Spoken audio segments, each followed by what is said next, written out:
Bill Henshaw here again for the Constitutional Crisis Channel. You might call this video Return to Sender Addressee Unknown Part 2.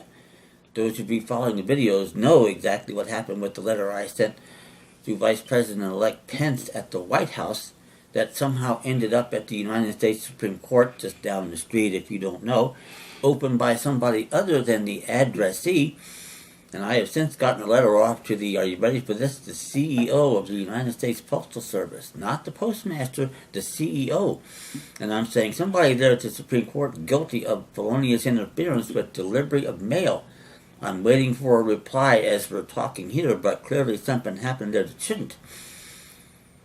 So in the meantime, I run into stage 2 when I go to my post office box, and what do I find? I find this. A letter I sent to the properly addressed office of the governor of South Carolina. And as you might expect, this is about my petition for redress of grievance for sitting in one of their damn jails for 7 months with no jurisdiction, haven't done anything wrong, and had no response from them to any of my pleadings, denied a dozen or more times a hearing, which they know damn well you're entitled to. So I sent this, and back it comes. Return to sender addressee unknown. As a little quiz to the viewers, if you can identify what I think might be the real reason for this, I'd be interested to hear it. And if you can do it correctly, you're way ahead of most people as to why that would be possible.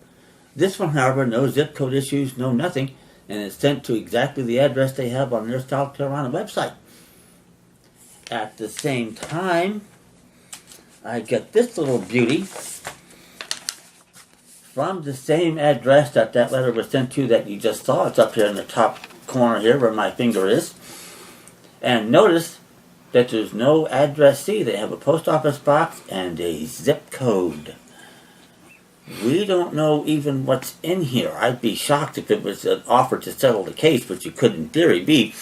What I suspect as I open this for the first time, and you'll see that it has not been opened, just like the letter to the Supreme Court. I'm going to do it on video. What I think is this is another of my letters I sent back to South Carolina in good faith, trying to settle this claim without going through a lot of litigation, a lot of, publicity, a lot of attorneys. I want to avoid that if it's at all possible. So that said, I don't know what's in here. We're going to find out, though, momentarily. And like I said the last time, don't be, alarmed. I'm not going to cut my throat or anything. I'm just going to open the envelope.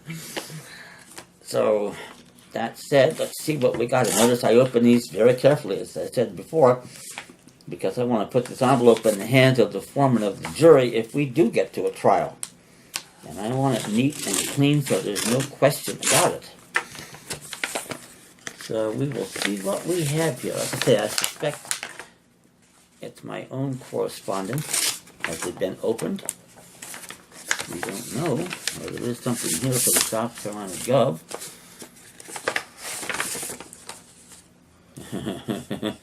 And earlier correspondence to Nikki Haley, which you can't tell, but this actually has been opened and retaped. So this is what came back in here.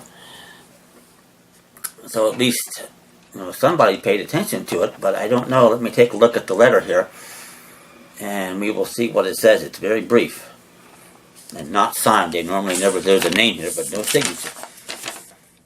To whom it may concern. We received your letter addressed to state government agency, employee, or elected official.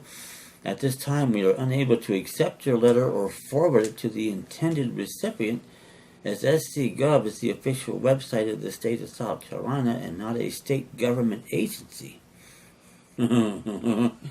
Really? Return to sender. And this one again is open, so evidently someone opened this one other than the addressee. This is another letter to the CEO of the USPS. This is the second felonious interference with delivery of the mail. And like I said, this is open. You can't tell because they retail. Well, actually, you can a little because you can see that it's open. So I don't know why they did that if it wasn't deliverable. This is getting more interesting by the day here. So eventually, this matter is going to get settled. As I say, I hope that I can do it quickly, cleanly, and quietly. And if I can get into a federal circuit court, that's exactly what's going to happen because they can't even come in there.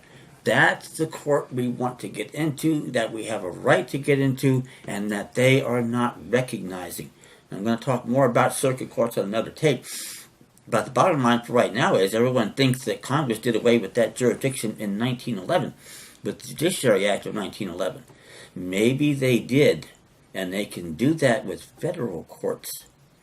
However, if we have states, and this is a big reason why I'm arguing that we don't, then states would have this jurisdiction what's legally called ex proprio vigere, of its own force and effect. It doesn't need any act of Congress, doesn't need any act of the legislature in your quote-unquote state capital.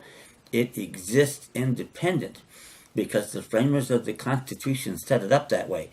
And I'm going through a big deal right now. I will give you updates periodically as news becomes available on my success, because once we get in here, the ball game is over.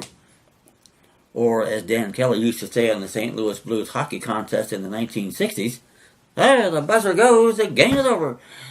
Well, that's what's going to happen here, because they got nowhere to go.